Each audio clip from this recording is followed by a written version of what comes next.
Hello दोस्तों, कैसे हो? आई होप आप सब बढ़िया होंगे, मस्त होना चाहिए। दोस्तों, आज के वीडियो में हम देखेंगे पाषाण काल के जितने भी इंपॉर्टेंट क्वेश्चन सब है सब इसमें दिया गया है। तो चलिए वीडियो को स्टार्ट करते हैं। चैनल पर नए हैं, चैनल को सब्सक्राइब, वीडियो को लाइक शेयर कमेंट जरूर कीजिएगा। तो चलिए आइए देखते हैं।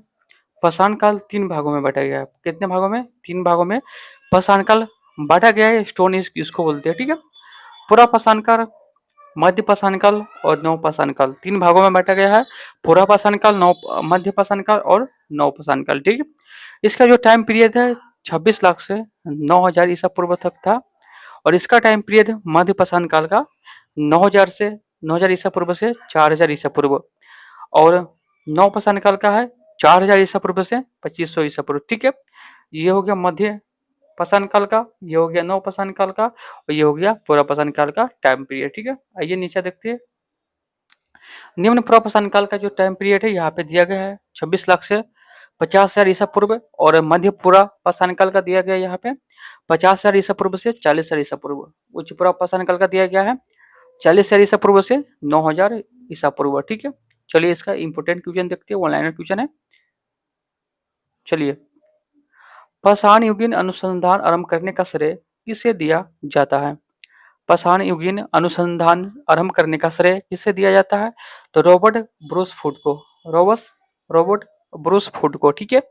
मानव इतिहास का प्रारंभिक काल क्या कहलाता है? मानव इतिहास का प्रारंभिक काल क्या कहलाता है? पूरा पाषाण काल कहलाता है। क्या कहलाता है? पूरा पाषाण काल। प्राचीन भारत के औजार और अस्त्र शस्त्र बनाने के लिए किस किस लिए यहाँ पे दिया गया है? बनाने के लिए निवासी किस पदार्थ का उपयोग करते थे, ठीक है? यानी यहाँ पे जो अस्त्र शस्त्र बनते थे इमा प्राचीन काल में, तो औजार के रूप में यहाँ पे तैयार करते थे, अस्त्र शस्त्र बनाते थे, तो ये पत्थर से बनते थे, यानी ये स्टोन से बनते थे, यानी पत्थर से बनते थे, ठीक है? उस समय बहुत सारे क्या बोलते, बहुत सारे लोहे ये सब नहीं थे उस समय, ठीक है? और उतना ज्ञान भी नहीं था उन सबको, ठीक है? खाना बदोश वह मतलब लोग थे, एक जगह से दूसरे जगह जाते थे अपना खाना पीना का तलाश करने के लिए, ठीक है? ये इंपॉर्टेंट क्वेश्चन हम देखते हैं। प्राचीन भारत भौगोलिक मान्यता के अनुसार भारतवर्ष किस द्वीप का खंड है? तो याद रखिएगा जम्बू द्वीप। याद रखिएगा किस द्वीप का खंड है? तो याद रखिएगा जम्बू द्वीप, ठीक है? आइए अगला देखते हैं टॉपिक। सर्वप्रथम मानव सदृश प्राणी जो हेमोसेम्पियंस से प्रजाति रूप से भिन्न था, उसे समानता किस रूप से जाना जाता है? बताइएगा। सर्वप्रथम मानव सदृश प्राणी जो थे हेमोसेम्पियंस से प्रजाति रूप से भिन्न था, उसे समानता किस रूप से जाना जाता है? तो याद रखिएगा पैथिके न्यूथोपस से, पैथे कैनोफत, यहाँ पे पैथे कैनथोपस यहाँ पे याद रखिएगा, ठीक है? के रूप में जानते थे, यहाँ पे पैथे कैनथोपस के रूप में थे, याद रखिएगा। चलिए आगे देखते हैं। भारत में मानव के सर्वप्रथम साक्ष्य कहाँ से प्राप्त हुआ है? भारत में मानव सर्वप्रथम साक्ष्य कहाँ से प्राप्त हुआ है? बताइएगा। हथनौरा से प्राप्त हुआ है, और नदी पूछे तो नर्मदा घाटी से बोलिएगा, ठीक है? भारत में मानव के सर्वप्रथम साक्ष्य कहाँ से प्राप्त हुए? इंपोर्टेंट है, तो हथनौरा से प्राप्त हुए है, नर्मदा नदी घाटी से, अगर नदी पूछे तो, ठीक है? इंपोर्टेंट है, याद रखिएगा। सारे एग्जाम के लिए इंपोर्टेंट है आपके, चाहे आप बिहार पुलिस या बिहार दरोगा या कोई भी अन्य एग्जाम की तैयारी कर रहे हैं, सारे एग्जाम के लिए इंपोर्टेंट है। पाषाण संस्कृति से लेकर हड़प्पा सभ्यता तक के सांस्कृतिक अवशेष किस पुरा स्थल से प्राप्त हुए? यानी पाषाण संस्कृति से लेकर हड़प्पा सभ्यता तक के संस्कृति अवशेष किस पुरा स्थल से प्राप्त हुए? मेहरगढ़ से प्राप्त हुआ है।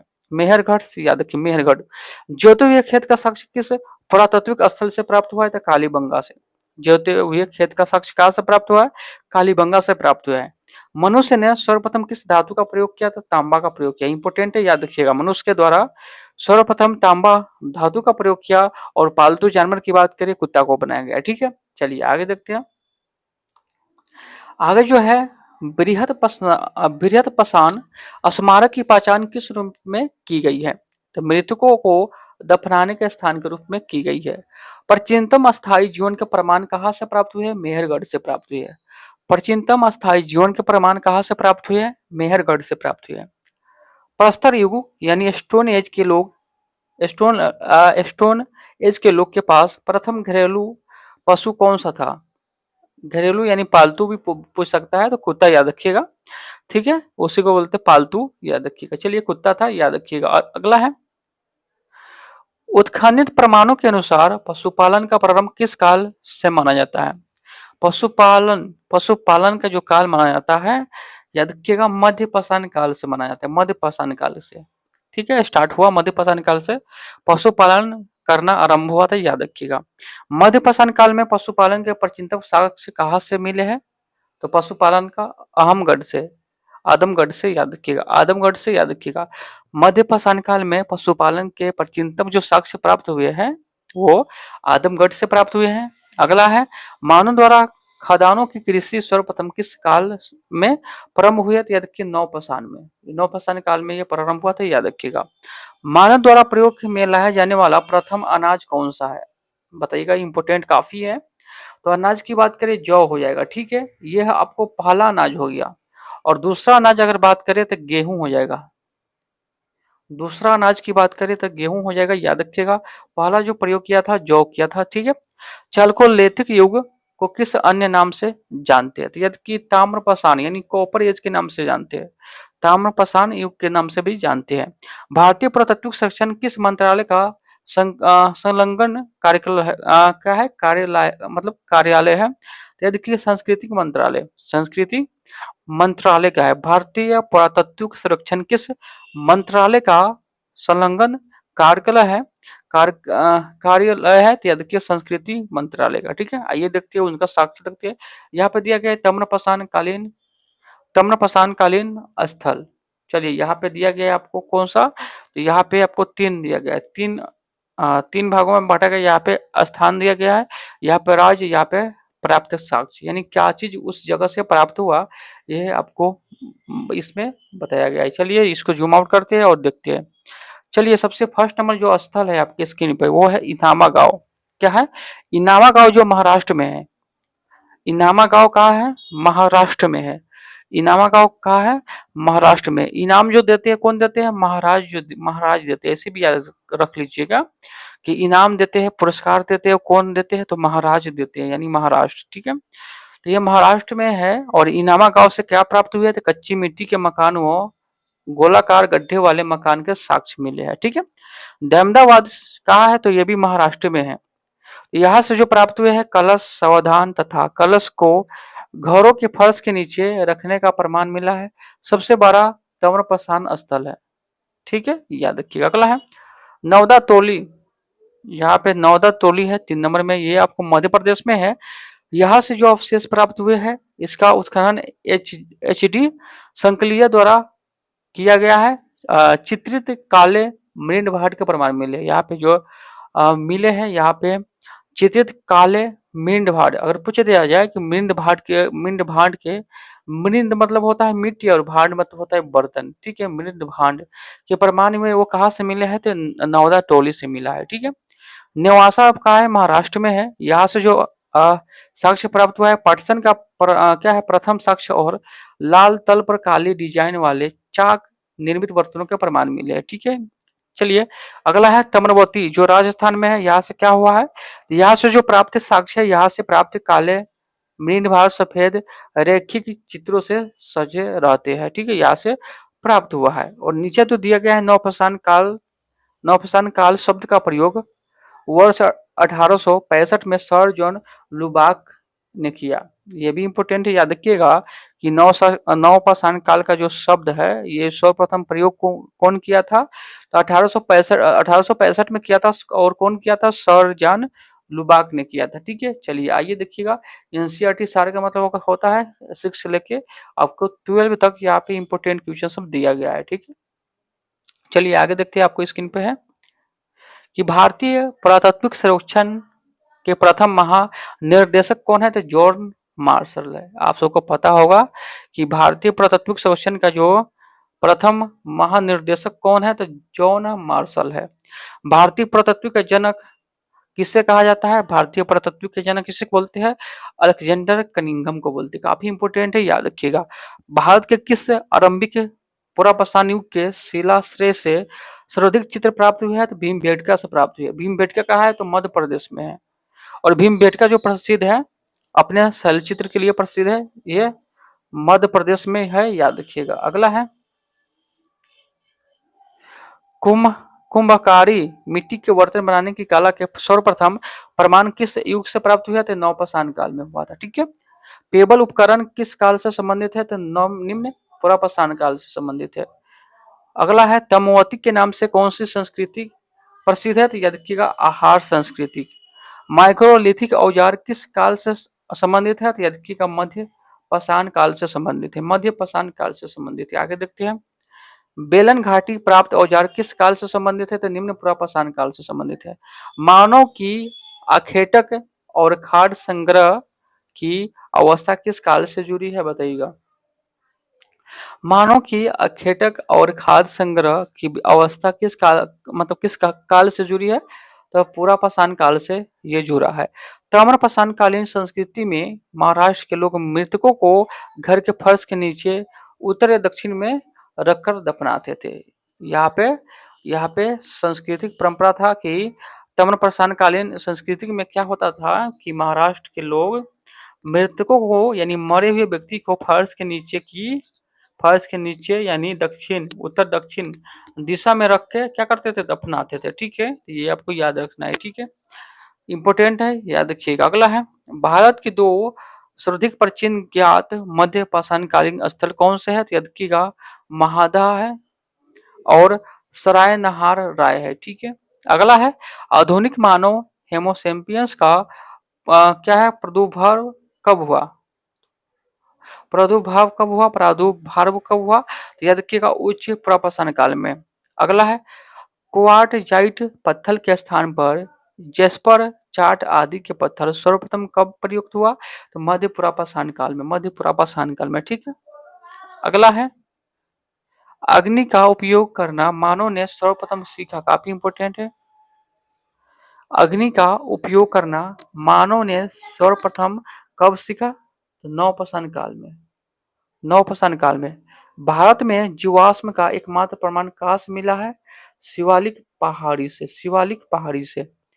भारतीय उपमहाद्वीप में कृषि का प्राचीनतम साक्ष्य किस स्थान से मिला है?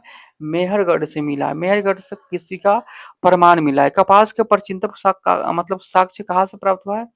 मेहरगढ़ से। जहाँ कृषि होगा वहीं से नहीं मिलेगा, तो मेहरगढ़ याद रखिएगा। ठीक है, आइए इंपोर्टेंट कौन है यहाँ पे दिया गया है। यहाँ पे चलिए यहाँ पे हम नीचे वाला देखते हैं। हम नीचे वाला पर ध्यान दीजिएगा, नीचे वाला पे कि नौदा टोली नामक ताम्रपाषाण स्थल का उत्खनन एच.डी. शोकलिया ने किया है। एच.डी. शोकलिया ने किया था। नौदा टोली वर्तमान में कहाँ है? मध्य प्रदेश में अवस्थित है। ठीक है, आइए अगला देखते हैं। अगला जो क्या है, अगला है कि हड्डी, यहाँ पे दिया गया है कि हड्डी निर्मित उपकरण किस भारतीय पुरातत्व स्थल से प्राप्त हुए हैं? हड्डी निर्मित उपकरण किस भारतीय पुरातत्व स्थल से प्राप्त हुए हैं? तो याद रखिएगा सराय नाहर नाहर राय से। ठीक है। गौरिक मृद भांड पात्र का नामकरण कहाँ से हुआ है? तो हस्तिनापुर से। ठीक है, गौरिक मृद भांड पत्र का नामकरण कहाँ से हुआ है? हस्तिनापुर से हुआ है। सिंधु घाटी के मुख्य स्थल मोहनजोदारो, चनहुदोरो, सुतकोटदो, सुतकांडेदोर, हड़प्पा तथा कोटडीजा वर्तमान में कहाँ है? पाकिस्तान में। ये सारे कहाँ है? पाकिस्तान में। इंपोर्टेंट याद रखिएगा। यहाँ पे बोर्ड देगा कि कौन सा निम्न में से कौन सा पाकिस्तान में स्थित है, तो ये सब स्थल याद रखिएगा। सिंधु घाटी सभ्यता के मुख्य स्थल कौन कौन से है? मोहनजोदारो, चनहुदरो और सुतकांगेडोर, हड़प्पा तथा कोठी दीजा वर्तमान में कहाँ है? पाकिस्तान में स्थित है। चलिए आगे देखते हैं। नौपाषाणकालीन स्थल है, यहाँ पे स्थल है, यहाँ पे राज दिया गया है। ठीक है। बुर्ज होम में क्या होता था? बुर्ज होम कहाँ है? कश्मीर में है। बुर्ज होम कहाँ है? कश्मीर में है। कब्रों में मालिक के साथ कूठे दफनाने के साक्ष्य प्राप्त हुए हैं। ठीक है, बुर्ज होम से प्राप्त हुए है कि कब्र में मालिक के साथ उसके पालतू पशु जो थे कुलता, उसको दफनाने का साक्ष्य मिला है। चलिए आगे देखते हैं, आगे में क्या है। गुप्त करार का है, ये भी कश्मीर में है। गुप्त करार का है, कश्मीर में है। कृषि व पशुपालन के साक्ष्य हड्डी निर्मित औजार, धूसर, मीन भांडों का प्रमाण, सिलबट्टा व हड्डी से निर्मित हुई निर्मित हुई के साक्ष्य प्राप्त हुए हैं। कहाँ से? गुफा कराल से। गुफा कराल में यहाँ पर हड्डी उड्डी रहता है गुफा उफा में, ऐसे आप याद रख सकते हैं, ठीक है। कृषि व पशुपालन के साक्ष्य यही से प्राप्त हुआ है। और कृषि व पशुपालन के साक्ष्य, हड्डी निर्मित औजार, धूसर, मृदभान का प्रमाण, ये सब आपको गुप्त कराल से प्राप्त हुआ है। चलिए, मेहरगढ़ से कहा है, मेहरगढ़ कहा है? पाकिस्तान में है। मेहरगढ़ कहा है? पाकिस्तान में है। यहाँ से गेहूं के 3 व जौ की 2 किस्म की खेती का प्रमाण मिला है। कच्ची ईंटों के आयताकार मकान और प्राचीनतम स्थायी जीवन का साक्ष्य मिला यहाँ से, ठीक है, याद रखिएगा, ठीक है। कृषि का जो शुरुआत हुआ था यही से हुआ था, ठीक है। चलिए आगे हम देखते हैं महादहा। महादहा जो है उत्तर प्रदेश में है, ठीक है। यहाँ से गोलाकार झोपड़ी के प्रमाण, धान के अलावा जौ की खेती व पशुबारा के भी साक्ष्य मिला है, ठीक है। कोल्डी हवा का है? उत्तर प्रदेश में है। कोल्डी हवा उत्तर प्रदेश में, यहाँ से धान की खेती के प्रमाण मिले हुए हैं। जो धान की खेती के भारत में ही नहीं बल्कि विश्व में सबसे प्राचीन साक्ष्य माना जाता है। कहा? कोल्डी हवा से, ठीक है। संगन कल्लू, राग के टीले, अगर पूछ दिया जाए कि राग के टीले का प्रमाण कहाँ से मिला है, तो संगन कल्लू से मिला है। और संगन कल्लू कहा है? तो कहा है कर्नाटक में है, ठीक है। और जो बल्लारी जिले में स्थित है, ये संगन कल्लू कहा है?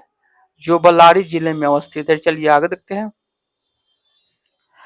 पिलकेलिहल, फिक लिहल जो कर्नाटक में है।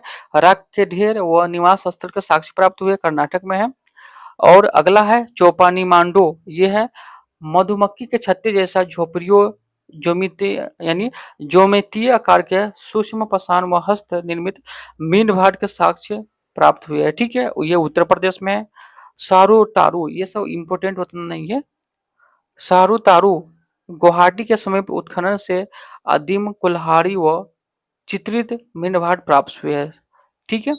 चिरांद कहाँ है? बिहार में है।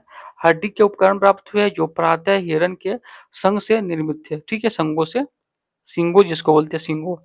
अगला है दाऊ अजिली, दाऊ अली जो असम में है। कृषि व पशुपालन के साक्ष्य प्राप्त हुए। चलिए आगे देखते हैं, आगे कौन सा है आपको। आगे जो होगा हड़प्पा सभ्यता होगा। हड़प्पा सभ्यता हम अगले टॉपिक में देखेंगे। और एक बात इंपॉर्टेंट आपके लिए हम बता दें कि इसका जो एमसीक्यू होता है कि एमसीक्यू के रूप में हम क्वेश्चन जो देते हैं वो कहाँ देते हैं, तो हम देते हैं यूट्यूब पर देते हैं। यूट्यूब में पोस्ट रहता है, उसमें क्वेश्चन आंसर देने वाला रहता है, उसमें हम इसका जो इम्पोर्टेंट रहता है वो देते हैं। कल के वीडियो में भी दिए थे, कुछ और देना बाकी है। और आज का जो वीडियो होगा उसका भी हम इम्पोर्टेंट जो होगा एमसीक्यू हम देंगे। इससे क्या होगा, इस वीडियो को एक बार हो, दो बार हो, देख कर रिविजन कर लीजिएगा और उसको क्वेश्चन आंसर लगाइएगा, ऑब्जेक्टिव रहेगा, क्वेश्चन आंसर लगाइएगा, आपको याद हो जाएगा, ठीक है। तो आपको बहुत ही सहायता मिलेगा, बहुत ही लाभदायक साबित होगा। तो सिंपली चैनल पे नए, चैनल को सब्सक्राइब जरूर कीजिएगा और वीडियो को लाइक शेयर कमेंट जरूर कीजिएगा। और फिर एक नए वीडियो के साथ मिलेंगे, यानी अगला टॉपिक हड़प्पा सभ्यता। चलिए, जय हिंद, जय भारत।